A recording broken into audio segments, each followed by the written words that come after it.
বুধবার থেকে শুরু হচ্ছে অবৈধ অস্ত্র উদ্ধারের যৌথ অভিযান। ৩ সেপ্টেম্বরের মধ্যে লাইসেন্সধারীদের অস্ত্র জমা দেওয়ার নির্দেশ। নোয়াখালী লক্ষ্মীপুরে বন্যা পরিস্থিতির উন্নতি হলেও দেখা দিয়েছে পানিবাহিত রোগ। ফেনীর গ্রামীণ সড়কের ব্যাপক ক্ষয়ক্ষতি। কর্মক্ষেত্রে নিরাপত্তার দাবিতে সারা দেশে ইন্টার্ন চিকিৎসকদের কমপ্লিট শাটডাউন ঘোষণা। হামলাকারীদের গ্রেফতার ও শাস্তি দাবি। শক্তি কিংবা ভয় দেখিয়ে নয়, ইনসাফ ও উদারতা দিয়ে মন জয় করতে হবে, বিএনপির প্রতিষ্ঠা বার্ষিকীতে তারেক রহমান। এবং সড়কে থামছে না মৃত্যুর মিছিল। এবার গোপালগঞ্জের কাশিয়ানীতে বাস ট্রাকের মুখোমুখি সংঘর্ষ, অন্তত ৫ জনের প্রাণহানি। দেখছিলেন দেশ জনপদ সংবাদ শিরোনাম, সঙ্গে আছে আমি শারমিন নাসি। এবারে থাকছে বিস্তারিত। অবৈধ অস্ত্র উদ্ধারে আগামী বুধবার শুরু হচ্ছে যৌথ অভিযান। বুধবার দুপুরে এই তথ্য জানিয়েছেন স্বরাষ্ট্র উপদেষ্টা জাহাঙ্গীর আলম চৌধুরী। সম্প্রতি ছাত্র জনতার অভ্যুত্থানে শেখ হাসিনা সরকারের পতনের পর সারা দেশে বিভিন্ন ফাঁড়ি ও থানায় হামলা চালায় বিক্ষুব্ধ জনতা। ভাঙচুর, অগ্নিসংযোগের পাশাপাশি লুটপাট চালায় তারা। পরে লুট হওয়া ৩,৮৭২টি অস্ত্র থানা ও সেনাবাহিনীর কাছে জমা পড়ে। কারো কাছে কোনো অবৈধ অস্ত্র থাকলে আগামী ৩ সেপ্টেম্বরের মধ্যে জমা দিতে আহ্বান জানিয়েছে পুলিশ। এছাড়া ২০০৯ সালের ৬ জানুয়ারি থেকে চলতি বছরের ৫ আগস্ট পর্যন্ত দেয়া সব ধরনের আগ্নেয়াস্ত্রের লাইসেন্স স্থগিত করে ৩ সেপ্টেম্বরের মধ্যে থানায় জমা দেওয়ার নির্দেশনা দিয়েছে স্বরাষ্ট্র মন্ত্রণালয়। সময়সীমা শেষ হওয়ার পর অভিযানে নামবে যৌথ বাহিনী। নোয়াখালী, লক্ষ্মীপুর ও ফেনীর বন্যা পরিস্থিতির কিছুটা উন্নতি হলেও দুর্ভোগ কাটেনি বানভাসীদের। দুর্গত এলাকায় দেখা দিয়েছে চর্মরোগ, ডায়রিয়া সহ পানিবাহিত নানা রোগ। খাদ্য ও বিশুদ্ধ পানির সংকট চরমে। সহকর্মীদের পাঠানো তথ্য চিত্রে ফারিয়া ইসলামের ডেস্ক রিপোর্ট। নোয়াখালীতে বন্যা আক্রান্ত ৮টি উপজেলার পরিস্থিতি কিছুটা উন্নতি হয়েছে, তবে সদর উপজেলার নানা জায়গায় এখনো পানিবন্দী থাকায় দুর্ভোগে স্থানীয়রা। ঘরের মধ্যে চৌকির উপরে বসে রয়েছে। এই অবস্থায় আমাদের শুকনো খাবারটা আসে, কিন্তু আমাদের রান্না করে যে কোনো খাবার খাবো এই ধরনের কোনো ব্যবস্থা নাই। তো বয়স্ক মহিলা শিশুদেরকে আমরা আশ্রয়কেন্দ্রে রেখে আসছি এবং চোর ডাকাতের ভয়ে আমরা বাড়িতে অবস্থান করতেছি। বের হতে কষ্ট, বাসায় থাকা কষ্ট। অনেকে আশ্রয়কেন্দ্রে আছে, আবার আমরা অনেকে আছি বাসায় আছি। ফেনীতে বন্যা পরিস্থিতির উন্নতি হলেও ৬ উপজেলায় দেখা দিয়েছে পানিবাহিত নানা রোগ। ডায়রিয়া, চর্মরোগ সহ বিভিন্ন রোগ নিয়ে ফেনীর ২৫০ শয্যা জেনারেল হাসপাতালে ভর্তি হচ্ছেন রোগীরা। এখানে আসলে পানিবাহিত রোগীগুলোই বাড়ছে। ডায়রিয়া প্রচুর রোগী, ১০০-র উপরে ডায়রিয়া রোগী থাকতেছে।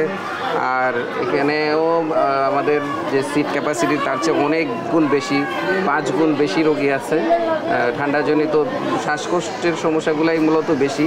মৌলভীবাজারে বন্যা পরিস্থিতির উন্নতি হলেও মানুষের দুর্ভোগ কমছে না। ভয়াবহ বন্যায় ৫৫,০০০ পরিবার ক্ষতিগ্রস্ত হয়েছে। অনেকের মাথা গোঁজার ঠাঁই, বসতঘর ভেঙে গেছে। এলজিইডির ২১০ কিলোমিটার পাকা সড়ক ক্ষতিগ্রস্ত হয়েছে। ভেঙে গেছে ৯টি সেতু ও কালভার্ট। এছাড়া কৃষি বিভাগের রোপা আমনের ক্ষতি হয়েছে ১৮৭ কোটি টাকা। এতে দিশাহারা কৃষক। ধান লাগাইছিলাম আমরা, পানি ১০-১২ দিন পরে বুড়াই লিছি। আমরা ঋণদান করিয়া ধান গৃহস্থ করছিলাম, এখন আমরা ধান গেছাইন পানিয়ে নিছে কি, এখন আমার কোনো উপায় নাই। আমাকে যে ক্ষতিটা হয়েছে, ক্ষতিটা ৪-৫ লাখ টাকা করে ক্ষতি হয়েছে। মনে হয় এই ক্ষতিটা আমরা মনে হয় ৫-৬ বছরের ভিতরে জানতাম পারতাম নাই। লক্ষ্মীপুরে বন্যার পানি নামতে শুরু করেছে, কিন্তু ডাকাতিয়া, ভুলুয়া, রহমতখালী নদী ও ওয়াপদা খালে অবৈধ দখল ও বাঁধের কারণে পানি নামার গতি খুবই কম। পানিবন্দী প্রত্যন্ত অঞ্চলে ত্রাণ ও সুপেয় পানির সংকট থাকায় বিপাকে বানভাসী। ফারিয়া ইসলাম মিম, নিউজ ডেস্ক, দেশ টিভি। স্মরণকালের ভয়াবহ বন্যায় ব্যাপক ক্ষতি হয়েছে ফেনীর গ্রামীণ সড়কের। বন্ধ রয়েছে সব ধরনের যানবাহন চলাচল। এতে চরম দুর্ভোগে পড়েছেন দুর্গতরা। অন্যদিকে বন্যা নিয়ন্ত্রণ বাঁধের ৮৯টি পয়েন্ট মেরামতের দাবি জানিয়েছেন স্থানীয়রা। তোফায়েল আহমেদ নিলয়ের তথ্যচিত্রে সালমা জাহানের ডেস্ক রিপোর্ট। বন্যায় ফেনী জেলার ৩,৩০০ কিলোমিটার রাস্তা তলিয়েছে। পানি নামার সাথে সাথে ফুটে উঠেছে ক্ষতচিহ্ন। ফেনীর ফুলগাজীর জগৎপুরে এই সড়কের আধা কিলোমিটার রাস্তা ভেঙেছে ১৩টি স্থানে। সড়ক ভাঙা থাকায় দুর্গতদের জন্য ত্রাণ সহায়তা পৌঁছাতে বেগ পেতে হচ্ছে সংগঠনের কর্মীদের। আমি এখন সিলিন্ডার নিয়ে আসতেছি প্রায় 1.5 কিলোমিটার দূর থেকে। রাস্তার অবস্থা খারাপ, লোকজন চলাফেরা করতে পারতেছে না, তো এখন পরিবার তো বাঁচাইতে হবে। আইলা সিডর যে ক্ষতি উপকূলে করে তার চেয়েও বেশি তছনছ হয়ে গেছে পুরা গ্রামটা। রুগীও নেওয়ার সুবিধা নাই, সব মারা যাবে। তারপরে অতি সত্বর এই রাস্তাটা মেরামত করার জন্য, বাঁধিয়ে দেওয়ার জন্য আমরা সরকারের কাছে আবেদন জানাই। এদিকে মোহরী, কহুয়া, সিলোনিয়া নদীর বন্যা নিয়ন্ত্রণ বাঁধের 89টি পয়েন্টে ভাঙন দেখা দিয়েছে। ভাঙনগুলো দ্রুত মেরামত করা না হলে উজানের ঢলে আবারও বন্যার আশঙ্কা করছেন স্থানীয়রা। নদীর রক্ষা বাঁধ যদি আমরা এখন মেরামত করতে না পারি তাহলে কিন্তু বৃষ্টি হলে একটু পানি বাড়লে কিন্তু আবার পানি উঠে যাবে। 1.5 কিলোমিটার মধ্যে 13টি জায়গায় ভাঙন পড়ছে। এই বাঁধগুলো কিন্তু এখন এই মুহূর্তে উন্মুক্ত সম্পূর্ণভাবে। এখন এই বাঁধগুলো যদি দ্রুত সংস্কার করে টেকসই বাঁধ না দেওয়া হয় আমরা বারবার এফেক্টেড হবে। ক্ষতিগ্রস্ত সড়কে মেরামতে ব্যয় ধরা হয়েছে শত কোটি টাকা। বরাদ্দের জন্য চিঠি মন্ত্রণালয়ে পাঠিয়েছে এলজিইডি। দীর্ঘমেয়াদী যে কাজগুলো হবে সেগুলোর জন্য 1.5 বছর থেকে 2 বছর লাগবে, আর স্বল্পমেয়াদী আমরা 2 মাসের মধ্যে শেষ করে দিতে পারবো। চলাচলের অনুপযোগী সড়কগুলো দ্রুত সংস্কারের নির্দেশনা দিয়েছে জেলা প্রশাসক। তাৎক্ষণিক যেটা জরুরি আমরা তথ্য পাচ্ছি, যেমন এখন যদি আপনি বলেন যে এই রাস্তাটাতে একেবারে খারাপ অবস্থা, তাদের তো নিজস্ব কিছু সংস্থান থাকে, এখন বললে হয়তো খুব দ্রুত এসে এলজিডি এখন গিয়ে এটা ঠিক করে দেবে। জনজীবন স্বাভাবিক করতে দ্রুত সময়ে যোগাযোগ ব্যবস্থার উন্নয়ন হবে, এমনটাই প্রত্যাশা ফেনীবাসীর। নিউজ ডেস্ক, দেশ টিভি। ফেনীতে বন্যার কারণে বেড়েছে পানিবাহিত রোগবালাই, বিস্তারিত জানাচ্ছেন সহকর্মী তোফায়েল আহমেদ নিলয়। ধন্যবাদ। আসলে আপনি জানেন যে এইবারের বন্যায় এই ফেনী জেলার বিস্তীর্ণ অঞ্চলে যে পরিমাণ ক্ষতি হয়েছে সেটি আসলে অপূরণীয় ক্ষতি হয়েছে। আমি এই মুহূর্তে রয়েছি ধর্মপুর ইউনিয়নের 1 নম্বর ওয়ার্ড জোয়ারকাছাট গ্রামে। আসলে এখানকার একজন ভদ্র মহিলার যে মাটির ঘর রয়েছে সেটি আসলে পানিতে 7-8 দিন পানি থাকায় আসলে পুরো ঘরটি আসলে পানির নিচে নিমজ্জিত হয়েছিল এবং কি সেই ঘরটি এখন একেবারে মাটির সাথে মিশে গেছে। এখন আসলে এই পরিবারের 5 জন সদস্য আসলে তারা আসলে গত 1 সপ্তাহ 15 দিন মানবতার জীবন যাপন করছে। আসলে তাদের এই করুণ চিত্র শুধু এখানকার এই পরিবারের নয়, আমরা দেখেছি এর আগে 2 নম্বর ওয়ার্ডের দুলাল মিয়ার চিত্র দেখেছি, এমন এর আগে আমরা ফুলগাজী উপজেলা আসলে দেখেছিলাম সালমা বেগমের যে চিত্র, ঘর বাড়ি হারিয়ে তারা এখন নিঃস্ব অবস্থায় অন্যের বাড়িতে আসলে জীবন যাপন করছে। এই চিত্রগুলো আসলে শুধু ধর্মপুর এবং ফুলগাজী এসব অঞ্চলে নয়, এই চিত্রটি আসলে পুরো ফেনী জেলার বিস্তীর্ণ অঞ্চলে কিন্তু এই ধরনের চিত্র রয়েছে। তবে আমরা এখনো পর্যন্ত জেলা প্রশাসনের পক্ষ থেকে আসলে কত পরিবার ক্ষতিগ্রস্ত হয়েছে, কতজন বাড়ি হারা হয়েছে এই ধরনের কোনো তথ্য আমরা আসলে এখনো পর্যন্ত পাইনি। তবে যতটুকু আমরা দেখেছি যে বিভিন্ন এলাকা থেকে আমাদের কাছে খবর আসছে যে বিভিন্ন এলাকায় তাদের আসবাবপত্র বাড়িঘর হারিয়ে তারা এখন নিঃস্ব হয়ে অন্যের বাড়িতে আশ্রয় নিয়ে মানবতার জীবন যাপন করছে। তবে এখানকার একজন দুলাল মিয়ার সাথে কথা হয়েছে, তিনি ঘর বাড়ি হারিয়ে অন্যের বাড়িতে আজকে 8-10 দিন বসবাস করছেন। তবে তিনি বলছেন যে আজকে 10 দিন আসলে তাকে জেলা প্রশাসন এবং স্থানীয় প্রশাসন, স্থানীয় রাজনৈতিক বিদ্রোহ থেকে শুরু করে কোনো সরকারি বেসরকারি সংস্থা আসলে তাদের কোনো খোঁজ খবর নিচ্ছে না। তাদের কিভাবে তারা মানবতার জীবন যাপন করছে সেই বিষয়ে আসলে তারা ঊর্ধ্বতন কর্মকর্তা এবং কি প্রশাসনের নিকট জোর দাবি জানাচ্ছে যেন তাদের যে মাথা গোঁজার ঠাঁই সেটি যেন নিশ্চিত করে এবং কি তাদের যে ছেলে সন্তান নিয়ে আগামীতে যে বসবাস করবে সেটি যেন তারা নিশ্চিত করতে পারে কিন্তু তারা দাবি জানিয়েছেন। তবে আপনাকে বলে রাখি যে এখানকার যে চিত্র সেটি কিন্তু মানুষ যে পরিমাণ ক্ষয়ক্ষতির সম্মুখীন হয়েছে সেটি কিন্তু কমের আঘাত পুষিয়ে উঠতে পারে সেই বিষয়টা নিয়ে কিন্তু অনিশ্চয়তা রয়েছে। তো এই ছিল আমার কাছে বন্যার পরবর্তী মানুষের যে দুর্ভোগ সেটা নিয়ে সর্বশেষ তথ্য। মৌলভীবাজারে বন্যা পরিস্থিতির উন্নতি হলেও মানুষের দুর্ভোগ কমেনি। ক্ষতিগ্রস্ত হয়েছে গ্রামীণ সড়ক ও ফসলের মাঠ। বিস্তারিত জানাতে মৌলভীবাজার থেকে যুক্ত হচ্ছেন সহকর্মী সালেহ ইলাহি কুটি। কুটি, বন্যার ক্ষয়ক্ষতি কাটিয়ে উঠতে কোন কোন ধরনের পদক্ষেপ নেওয়া হয়েছে আমাদেরকে বিস্তারিত জানাবেন। ধন্যবাদ। আপনি জানেন যে মৌলভীবাজারের প্রলয়ঙ্করী বন্যায় নদী, প্রধান নদী ধলাই এবং মনু নদীর অসংখ্য ভাঙ্গনের মৌলভীবাজারের বিস্তীর্ণ এলাকা প্লাবিত করে হাট বাজার সহ মানুষের ঘরবাড়ি অনেকটা বিধ্বস্ত করবে। আমি আছি এখন মৌলভীবাজারের কমলগঞ্জ উপজেলার ইসলামপুর ইউনিয়নের 8 নম্বর ওয়ার্ডে, যেখানে বন্যার তাণ্ডবে অসংখ্য ঘরবাড়ি প্লাবিত হয়েছে। ঘর থেকে কোনো মানুষজন কোনো মালপত্র বাইর করতে পারে নাই। প্রাণের রক্ষায় মানুষজন আশ্রয় কেন্দ্রে ছুটে গিয়েছে এবং মৌলভীবাজারের যে সার্বিক বন্যা পরিস্থিতি, এখন পর্যন্ত প্রায় 55,000 পরিবার অনেকটাই ক্ষতিগ্রস্ত হয়েছেন এবং অনেকেই ঘর বাড়ি হারিয়েছেন, মাথা গুঁজার ঠাঁই হারিয়েছেন, এখন আশ্রয় কেন্দ্রে বসবাস করছেন, অনেকেই আত্মীয় স্বজনের বাড়িতে বসবাস করছেন। তবে যে দিকটা হচ্ছে যে মৌলভীবাজারের ত্রাণ সামগ্রীর কোনো সমস্যা নেই, যেটুকু হচ্ছে যারা ঘর হারিয়েছেন তারা এখন পুনর্বাসনের জন্য লড়াই করতেছেন, কিভাবে ঘর মেরামত করবেন এবং আগামী দিনে তাদের পরিবার নিয়ে ঘরে বসবাস করবেন সেই চিন্তায় এখন পর্যন্ত বিভোর হয়ে আছেন যারা বানবাসী মানুষ, যারা ঘর হারিয়েছেন। মৌলভীবাজারের যে সার্বিক বন্যা পরিস্থিতির যেমন কৃষির ক্ষতি হয়েছে, পাশাপাশি রাস্তাঘাটের ক্ষতি হয়েছে, যত সময় যাচ্ছে ততই সংখ্যা বাড়তেছে। আমি আছি এখন মৌলভীবাজারের ইসলামপুর ইউনিয়নের যে 8 নম্বর ওয়ার্ডে। আমার সাথে আছেন ইসলামপুর ইউনিয়নের চেয়ারম্যান মোহাম্মদ সুলেমান মিয়া, তিনি জানাচ্ছেন তার এলাকার যে সর্বশেষ বন্যার ক্ষয়ক্ষতির পরিমাণটুকু। আমার ইউনিয়নও 5টা ওয়ার্ডে ব্যাপক পরিমাণ ক্ষতি হয়েছে, ফসলের, ঘর বাড়ি এবং কিছু ঘর একবারে পড়ে গেছে, কিছু ঘর আংশিক নষ্ট হয়ে গেছে। এখানে ভারত থেকে পানি নামে ইসলামপুর ইউনিয়নের রাস্তাঘাট, ফসল এবং ত্রাণ সামগ্রী অব্যাহত আছে। বিভিন্ন সংগঠন থাকিয়া এই ইসলামপুর ইউনিয়নে মানে শুকনা খাবার বা অনেক কিছু খাবার সাহায্য সহযোগিতা বিভিন্ন সংগঠন থেকে করতেছে এবং এই সরকার থাকিও বিভিন্ন নমুনায় সাহায্য করতে, চাউল এবং অনেক কিছু দিয়া পয়সা করে দিও সাহায্য করতেছে। এই সাহায্য আমরা জনগণের কাছে পৌঁছাই দিতেছি এবং বিভিন্ন সংগঠন থাকি তারা নিজ উদ্যোগে প্রত্যেক বাড়ি, প্রত্যেক গ্রামে গিয়া তারা। কোটি, আপনাকে ধন্যবাদ। দর্শক, মৌলভীবাজার থেকে আমাদের সঙ্গে যুক্ত হয়েছিলেন সহকর্মী সালহে এলাহি কোটি। চিকিৎসকদের উপর হামলার বিচার এবং নিরাপত্তা নিশ্চিতের দাবিতে ঢাকা মেডিকেল কলেজ হাসপাতালে চিকিৎসা সেবা বন্ধ রেখেছেন ডাক্তাররা। রোববার সকাল থেকেই জরুরি বিভাগ সহ অন্যান্য বিভাগে কর্মবিরতি পালন করছেন তারা। বন্ধ আছে হাসপাতালের জরুরি বিভাগের ডাক্তারের চেম্বার। আইসিইউ চালু থাকলেও দেখা মিলছে না চিকিৎসকের। বন্ধ আছে হাসপাতালের বহির্বিভাগও। ফলে সকাল থেকে অনেক রোগীকে চিকিৎসার জন্য অপেক্ষা করতে দেখা গেছে। চিকিৎসকদের কর্মবিরতিতে পুরো হাসপাতালের চিকিৎসা সেবা স্থবির হয়ে পড়েছে। এর আগে শনিবার নিউরোসার্জারি বিভাগের 3 চিকিৎসককে মারধর করা হয়। এই ঘটনায় দোষীদের গ্রেফতারের আলটিমেটাম দেন ডাক্তাররা। তবে 24 ঘন্টার সময়সীমা পার হওয়ার আগেই কর্মবিরতি শুরু করেন তারা। আমি স্টক করছে পাগলাতে গাড়ি ভাড়া দিয়ে আইসি 1000 টাকা গাড়ি এখন রুগী দেখাইতে পারতেছি না। এই নিচে বসাই আর আছি, কোনো টিকিট পাইতেছি না, কোনো টিকিট দিতেছে না। ওই ছেলের নাকের সমস্যার জন্য আসছি, আইসা দেখি যে এই অবস্থা।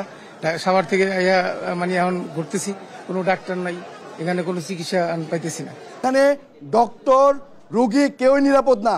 আমরা কালকে ডিরেক্টর স্যারের অনুমতিতে, আশ্বাসে কালকে রাত 11টা বাজে আবার কর্মক্ষেত্রে ফিরে যাই। আমরা সকাল 8টা পর্যন্ত ইমার্জেন্সি সার্ভিস দিয়েছি, সারা রাত ধরে অপারেশন করেছি।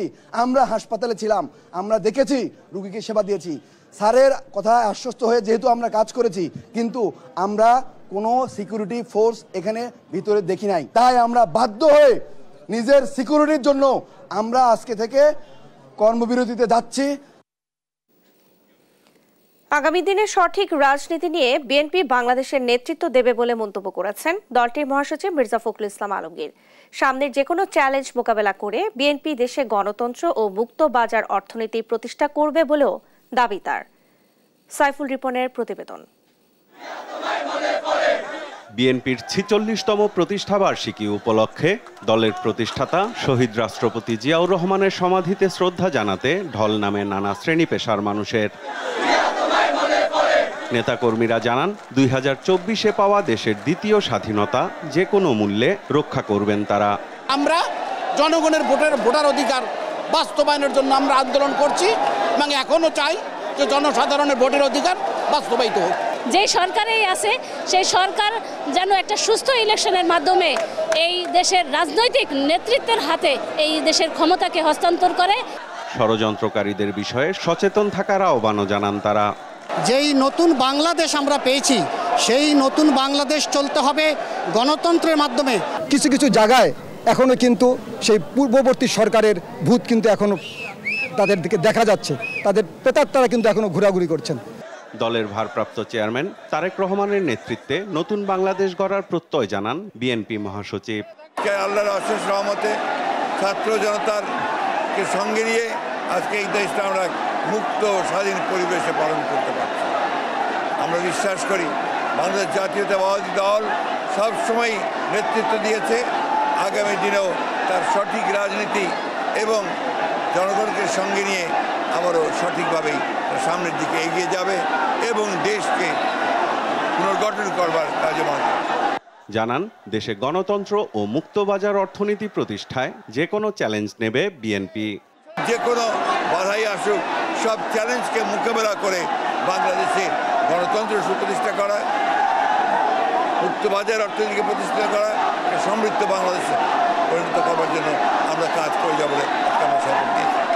পরে বিএনপির কেন্দ্রীয় কার্যালয়ের সামনে আয়োজন করা হয় দোয়া ও মিলাদ মাহফিল। এতে অংশ নিয়ে মির্জা ফখরুল বলেন, শেখ হাসিনা পালিয়ে যাওয়ায় নতুন সম্ভাবনা তৈরি হয়েছে দেশে। হাসিনা সরকার চলে গেছে, পালিয়ে গেছে, পার্লামেন্ট ভেঙে দিয়েছে এবং একটা নতুন সম্ভাবনা সৃষ্টি হয়েছে। আসুন আজকে আমরা সবাই একত্রিত হয়ে আমরা ঐক্যের মধ্য দিয়ে এই সম্ভাবনাকে কাজে লাগিয়ে একটা নতুন বাংলাদেশ, আধুনিক বাংলাদেশ, নব্য বাংলাদেশ নির্মাণ করি। দল ভাঙার নানা ষড়যন্ত্রের পরও ৪৬তম প্রতিষ্ঠাবার্ষিকীতে বিএনপি আরও ঐক্যবদ্ধ জানিয়ে মহাসচিব বলেন, এদিন সবার আনন্দের দিন। ৪৬ বছর পর্যন্ত আজকে আমরা এই দলকে সবাই মিলে ঐক্যবদ্ধ হয়ে টিকিয়ে রেখেছি। সাইফুল রিপন, দেশ টিভি, ঢাকা। শক্তি কিংবা ভয় দেখিয়ে নয়, ইনসাফ এবং উদারতা দিয়ে মানুষের মন জয় করতে নেতাকর্মীদের প্রতি আহ্বান জানিয়েছেন বিএনপির ভারপ্রাপ্ত চেয়ারম্যান তারেক রহমান। দেশের গণতন্ত্রকামী মানুষকে বিএনপির ৪৬তম প্রতিষ্ঠা বার্ষিকীর শুভেচ্ছা জানিয়ে এক ভিডিও বার্তায় এ আহ্বান জানান তিনি। বর্তমান পরিবর্তিত পরিস্থিতিতে আপনাদের প্রতি আমার একান্ত অনুরোধ, অতীতে নির্যাতনের শিকার হওয়ার কারণে আপনারা কেউ দয়া করে প্রতিশোধ পরায়ণ হবেন না। কেউ দয়া করে নিজের হাতে আইন তুলে নেবেন না, বরং অন্যায় অবিচারের শিকার হলে আইনগত পদক্ষেপ নিন। তবে খেয়াল রাখবেন, কেউ যেন হয়রানিমূলক মামলা হামলার শিকার না হন। আপনাদের প্রতি আমার স্পষ্ট বার্তা, শক্তি কিংবা ভয় দেখিয়ে নয়, বরং ইনসাফ এবং উদারতা দিয়ে মানুষের মনকে জয় করুন, জনগণের ভালোবাসা অর্জন করুন। শিক্ষার্থী খালিদ হাসান সাইফুল্লাহ হত্যা মামলায় সাবেক প্রতিমন্ত্রী শামসুল হক টুকু, আরিফ খান জয় ও সাবেক নৌবাহিনী কর্মকর্তা মোহাম্মদ সোহাইলের 3 দিনের রিমান্ড মঞ্জুর করেছেন আদালত। এদিকে আলাদা 2 মামলায় সাবেক প্রতিমন্ত্রী জুনায়েদ আহমেদ পলককে 3 দিন করে 6 দিনের রিমান্ডে পেয়েছে পুলিশ। সকালে ঢাকার চিফ মেট্রোপলিটন ম্যাজিস্ট্রেট মইনুল ইসলামের আদালত শুনানি শেষে রিমান্ডের আদেশ দেন। শিক্ষার্থী খালিদ হাসান সাইফুল্লাহ হত্যা মামলায় 6 আসামিকে 7 দিনের রিমান্ড শেষে ভোর 6:30টার দিকে আদালতে হাজির করেন তদন্ত কর্মকর্তা লালবাগ থানার সাব ইন্সপেক্টর আক্কাস মিয়া। টুকু, জয় ও সোহাইলকে আরও 7 দিনের রিমান্ডে চেয়ে আবেদন করেন তিনি। আর আলাদা 2টি হত্যা মামলায় পলককে 3 দিন করে 6 দিনের রিমান্ডে চাওয়া হয়। এছাড়া আদাবর থানার মামলায় সাবেক এমপি আহমদ হোসেন ও ছাত্রলীগ নেতা তানভীর হাসান সৈকতের 3 দিনের রিমান্ড মঞ্জুর করেন আদালত। ছাত্র জনতাকে গণহত্যার দায়ে আওয়ামী লীগকে নিষিদ্ধ ও নিবন্ধন বাতিল চেয়ে করা রিটটি সরাসরি খারিজ করে দিয়েছেন আদালত। বিচারপতি AKM আসাদুজ্জামান ও বিচারপতি মোহাম্মদ মাহবুবুল ইসলামের হাইকোর্ট বেঞ্চ এই আদেশ দেন। গেল 19 আগস্ট ছাত্র জনতাকে নির্বিচারে হত্যার দায়ে আওয়ামী লীগকে নিষিদ্ধ ও নিবন্ধন বাতিল চেয়ে হাইকোর্টে এই রিট হয়। মানবাধিকার সংগঠন সারডা সোসাইটির পক্ষে নির্বাহী পরিচালক আরিফুর রহমান মুরাদ ভুইয়া রিটটি করেন। রিটে যেসব প্রতিষ্ঠান শেখ হাসিনার নামে রয়েছে সেগুলোর নাম পরিবর্তনও চাওয়া হয়েছে। এছাড়া দেশ সংস্কারের লক্ষ্যে বর্তমান অন্তর্বর্তী সরকারের মেয়াদ সর্বনিম্ন 3 বছর চাওয়া হয়। আরিফুর রহমান মুরাদ ভুইয়া বলেন, আবেদনে দেশ সংস্কারের লক্ষ্যে বর্তমান অন্তর্বর্তী সরকারের মেয়াদ সর্বনিম্ন 3 বছর করতে এবং বিদেশে পাচার করা 11 লাখ কোটি টাকা ফেরত আনার নির্দেশনাও চাওয়া হয়েছে। সেবার বিপরীতে মাসুল বা চার্জ হিসেবে 9টি বেসরকারি ব্যাংকের চেক পে অর্ডার ও ব্যাংক গ্যারান্টি গ্রহণ করবে না চট্টগ্রাম বন্দর কর্তৃপক্ষ। যেগুলোর মধ্যে কিছুদিন আগেও এস আলমের নিয়ন্ত্রণাধীন ব্যাংক ছিল 6টি। ব্যাংকগুলো হলো Islamic bank Bangladesh, global Islamic bank, union bank, Bangladesh commerce bank, first security Islamic bank, social Islamic bank, Padma bank, national bank ও আইসিবি ইসলামিক ব্যাংক। এর মধ্যে কিছুদিন আগেও প্রথম 6টি ব্যাংকের পরিচালনা পর্ষদে সরাসরি এবং ন্যাশনাল ব্যাংকের পর্ষদে পরোক্ষভাবে চট্টগ্রাম ভিত্তিক ব্যবসায়িক গোষ্ঠী এস আলমের নিয়ন্ত্রণ ছিল।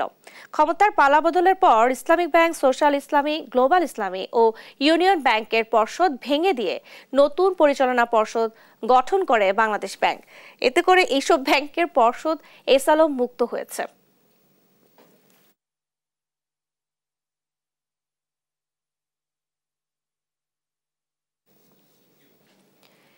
পরিবেশের ক্ষতি হয় এমন কোনো উন্নয়ন কাজ করবে না সরকার, জানালেন পরিবেশ ও পানি উপদেষ্টা সৈয়দা রিজওয়ানা হাসান।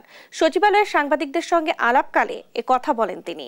সাম্প্রতিক বন্যা পরিস্থিতি নিয়ে তিনি বলেন, বন্যার আগাম পূর্বাভাস পেলে ক্ষয়ক্ষতি কমানো যেত। পরিবেশ ও বন মন্ত্রণালয়ের চলমান 27টি প্রকল্প পুনর্মূল্যায়ন করা হবে বলেও জানান উপদেষ্টা। নিকলি হাওরের অল ওয়েদার রোডটি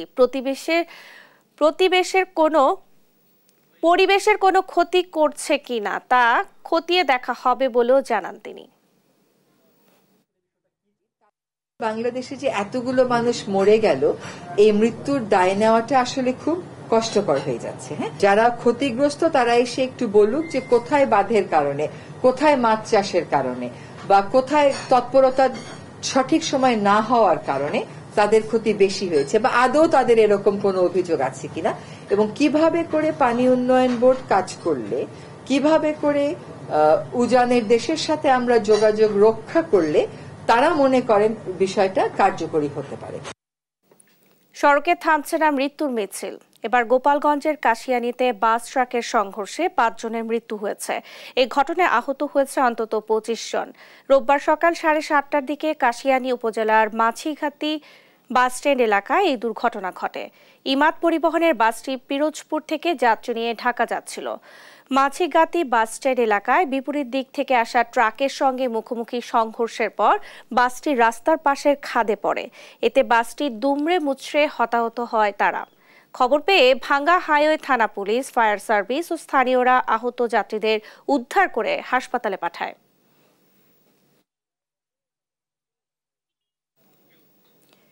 তীব্র নদী ভাঙনের কবলে পড়েছেন কুড়িগ্রামের নদী তীরের বাসিন্দারা। গেল 2 সপ্তাহে নদীতে বিলীন হয়েছে প্রায় অর্ধশত বাড়িঘর। অনেকেই খোলা আকাশের নিচে মানবেতর দিন পার করলেও মিলছে না কোনো সহায়তা। সহকর্মী জুয়েল রানার তথ্যচিত্রে ফারিয়া ইসলামের ডেস্ক রিপোর্ট। গেল 3 মাস ধরে ভাঙছে কুড়িগ্রামের তিস্তা, ব্রহ্মপুত্র, ধরলা ও দুধকুমার নদের অববাহিকা। এরই মধ্যে এসব নদী তীরে ভিটেমাটি হারিয়েছেন প্রায় 5 শতাধিক পরিবার। কুড়িগ্রাম সদরের যাত্রাপুর ইউনিয়ন, উলিপুর উপজেলার বজরা বেগমগঞ্জ, রাজারহাট উপজেলার ঘড়িয়ালডাঙ্গা ও বিদ্যানন্দ ইউনিয়নের বেশ কিছু এলাকায় তীব্র আকার ধারণ করেছে নদী ভাঙন। হুমকির মুখে রয়েছে শিক্ষা প্রতিষ্ঠান, হাটবাজার ও অসংখ্য পরিবার। যে আমার স্কুলটাও আছে, কিন্তু এখানে আমার ছেলে মেয়ে লেখাপড়া করছে, এই স্কুলটা ভাঙে গেলে আমাদের ছেলে মেয়ে তো আর লেখাপড়া করতে পারবে না। রাতখান যে আমরা থাকবো সব ঘরটাও আমার নাই, আমরা আগডের মধ্যে রাত কাটাই। আমাদের খুব সমস্যা হয়ে গেছে। 2টা করে বছর যে জায়গায় আমরা বাড়ি নেই, 2টা করে বছরে আর আমরা থাকতে পারি না। অনেক মানুষের বাড়ি ভাঙছে, সবাই আতঙ্কের ভিতরে আছে। অনেকেই হারিয়েছে মাথা গোজার ঠাঁই। এসব ক্ষতিগ্রস্তদের মিলছে না সরকারি বেসরকারি তেমন কোনো সহযোগিতাও। এদিকে ভাঙনের হুমকিতে থাকা পরিবারেরও দিনরাত কাটছে দুশ্চিন্তায়। আমাদের আশপাশে যারা বাড়ি আসলো অনেক ফ্যামিলি চলে গেছে, কিন্তু আমরা নদীর ধারে বসে আছি, কখন যে আমাদের বাড়ি যায় ঠিক নাই। এখনো কেউ বস্তা এখানে ফেলাই নাই, আর একটা চাপা পড়লে আমার ঘরের দাপন থেকে শোক যাবে। ডিসি অফিস গেছি, টিএন অফিস গেছি, পানি উন্নয়ন বোর্ডের দরখাস্ত দিয়েছি, কিন্তু কাজ তারা করবে চায়, করে না। আমার বাড়ি একটা ঘর নামে থুছি, আরো বাকি বাড়িটা বিল্ডিং হয়ে যাবার নিচে কোনো কাজের অধ্যায় নিবেন নিচ্ছে না। ভাঙন কবলিত এলাকায় জরুরি ভিত্তিতে কাজ করার পাশাপাশি ভাঙন প্রতিরোধে পরিকল্পনা গ্রহণের কথা জানালেন স্থানীয় পানি উন্নয়ন বোর্ডের এই কর্মকর্তা। আমরা ইতিমধ্যে জিও ব্যাগ দ্বারা জরুরি ভিত্তিতে কাজ বাস্তবায়ন করছি।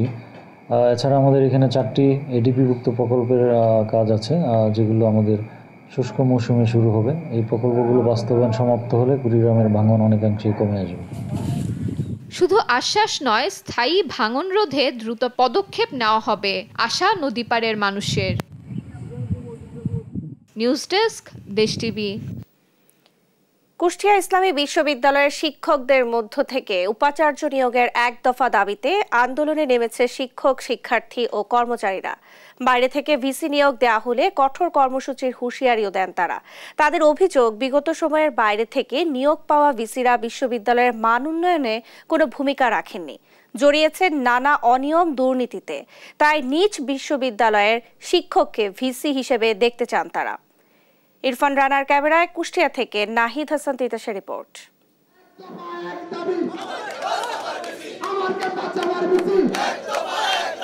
এক দফা এক দাবি, আমার ক্যাম্পাস আমার ভিসি, এমন স্লোগানে আবারও উত্তপ্ত কুষ্টিয়া ইসলামী বিশ্ববিদ্যালয় ক্যাম্পাস। এবার নিজ বিশ্ববিদ্যালয়ের শিক্ষককে ভিসি হিসেবে নিয়োগের এক দফা দাবিতে আন্দোলনে নেমেছে শিক্ষক, শিক্ষার্থী ও কর্মচারীরা। তাদের অভিযোগ, বিগত সময়ে বাইরে থেকে নিয়োগ দেওয়া ভিসিরা বিশ্ববিদ্যালয়ের মান উন্নয়নে কোনো ভূমিকা রাখেননি, জড়িয়েছেন নানা অনিয়ম ও দুর্নীতিতে। তাই নিজ বিশ্ববিদ্যালয়ের শিক্ষককে ভিসি হিসেবে দেখতে চায় তারা। আর দাবি না মেনে বিশ্ববিদ্যালয়ের বাইরে থেকে ভিসি নিয়োগ দেওয়া হলে কঠোর কর্মসূচির হুঁশিয়ারিও দেন আন্দোলনকারীরা। আমরা আমাদের বিশ্ববিদ্যালয়ের শিক্ষকদের মধ্য থেকে ভিসি চাই, আমরা বাইরের বিশ্ববিদ্যালয়ের কোনো ভিসিকে গ্রহণ করতে ইচ্ছুক না। তারা স্বপ্ন চিন্তা করে নিজের পকেট ভরার, কখনো সাধারণ শিক্ষার্থীর কি চাওয়া পাওয়া দাবি সেগুলো কখনোই দেখতেন না। যে সকল শিক্ষক আমাদের দুদিনের সাহায্যতা করেছেন, যারা আমাদের সব রকম সাহায্য সহযোগিতা পরামর্শ দিয়েছেন, তাদের মধ্যে থেকে আমাদের ভিসি চাচ্ছি। ঠিকমতো ক্লাস না হওয়ার কারণে ছাত্রছাত্রীরা সেশন জটে তারা ভুগতেছে, এটা আমাদের এক নম্বর কারণ।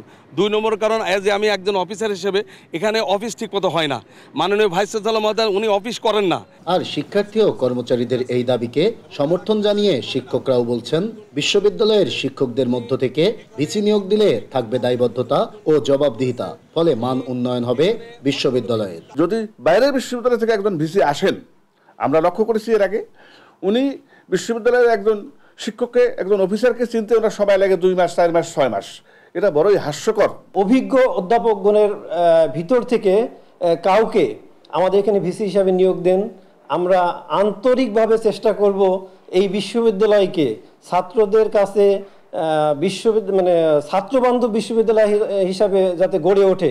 আমাদের বিশ্ববিদ্যালয় থেকে যোগ্য এবং সৎ এবং নিষ্ঠাবান একজন শিক্ষক এই বিশ্ববিদ্যালয়ের দায়িত্ব নিক। স্বৈরাচার শেখ হাসিনা সরকার পতনের পর গত 8 আগস্ট ছাত্র আন্দোলনের মুখে পদত্যাগ করেন ঢাকা বিশ্ববিদ্যালয়ের গণযোগাযোগ ও সাংবাদিকতা বিভাগের অবসরপ্রাপ্ত অধ্যাপক, কুষ্টিয়া ইসলামী বিশ্ববিদ্যালয়ের ভিসি শেখ আব্দুল সালাম। নাহিদ হাসান তিতাস, দেশ টিভি, কুষ্টিয়া। 24 ঘন্টার ভেতর নদী দখলকারীদের বিরুদ্ধে ব্যবস্থা নিতে অন্তর্বর্তী সরকারের প্রতি আহ্বান জানিয়েছেন বাংলাদেশ নদী রক্ষা কমিশনের সাবেক চেয়ারম্যান ডক্টর মুজিবুর রহমান হাওলাদার। রোববার সকালে জাতীয় প্রেস ক্লাবে সবুজ আন্দোলন আয়োজিত নদীর নাব্যতা সংকট দূরীকরণ, জীববৈচিত্র্য সংরক্ষণের সরকার ও জনগণের করণীয় নিয়ে আলোচনা সভায় এ আহ্বান জানান তিনি। সভায় সংগঠনের চেয়ারম্যান বাপ্পি সর্দারের পাশাপাশি বিশিষ্ট পরিবেশ কর্মীরা অংশ নেন। পরিবেশ রক্ষায় বিশেষ অবদানের জন্য দেশ টিভির রিপোর্টার জান্নাতুল মোহনা সহ 8 বিশিষ্ট নাগরিককে গ্রিন ম্যান অ্যাওয়ার্ড প্রদান করা হয়। দেশের অভ্যন্তরীণ নদীগুলোর নাব্যতা ঠিক না থাকা সাম্প্রতিক বন্যার অন্যতম কারণ বলে মনে করেন মুজিবুর রহমান হাওলাদার। আমার নদী পানি এইটা আমি শেষ করে দিলাম, আমি নষ্ট করে দিলাম, এবং এর একটা কেউ জেলে ঢুকানো গেল না। আপনি ডিস্ট্রিক্ট ম্যাজিস্ট্রেটকে ক্ষমতা দিয়েছেন যে আপনার নদী যে করবে জেলা প্রশাসক, আইনে তাদেরকে ক্ষমতা দেওয়া আছে, আর কারও দরকার নেই। এই পর্যায়ে দেশ জনপদ সংবাদ শিরোনাম জানিয়ে দিচ্ছি আরো একবার।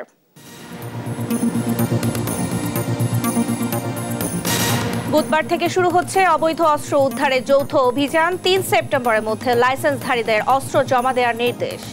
নোয়াখালী, লক্ষ্মীপুরে বন্যা পরিস্থিতির উন্নতি হলেও দেখা দিয়েছে পানিবাহিত রোগ। ফেনীর গ্রামীণ সড়কের ব্যাপক ক্ষয়ক্ষতি। কর্মক্ষেত্রে নিরাপত্তার দাবিতে সারা দেশে ইন্টার্ন চিকিৎসকদের কমপ্লিট শাটডাউন ঘোষণা। হামলাকারীদের গ্রেফতার ও শাস্তি দাবি। শক্তি কিংবা ভয় দেখিয়ে নয়, ইনসাফ ও উদারতা দিয়ে মন জয় করতে হবে, বিএনপির প্রতিষ্ঠা বার্ষিকীতে তারেক রহমান। এবং সড়কে থামছে না মৃত্যুর মিছিল, এবার গোপালগঞ্জের কাশিয়ানীতে বাস ট্রাকের মুখোমুখি সংঘর্ষ, অন্তত 5 জনের প্রাণহানি। এই ছিল এখনকার দেশ জনপদ সংবাদ। পরের বুলেটিন দেখার আমন্ত্রণ রইল। এছাড়া দেশ টিভির সর্বশেষ সব খবর পেতে ভিজিট করুন www.desh.tv। ফেসবুকে আমাদের সঙ্গে যুক্ত থাকুন দেশ টিভি অথবা দেশ টেলিভিশন পেজে। সর্বশেষ সব ভিডিও পেতে ইউটিউবে আমাদের হ্যান্ডেল @দেশ টেলিভিশন অথবা @দেশ টিভি নিউজ লিখে সার্চ করুন। ধন্যবাদ সবাইকে।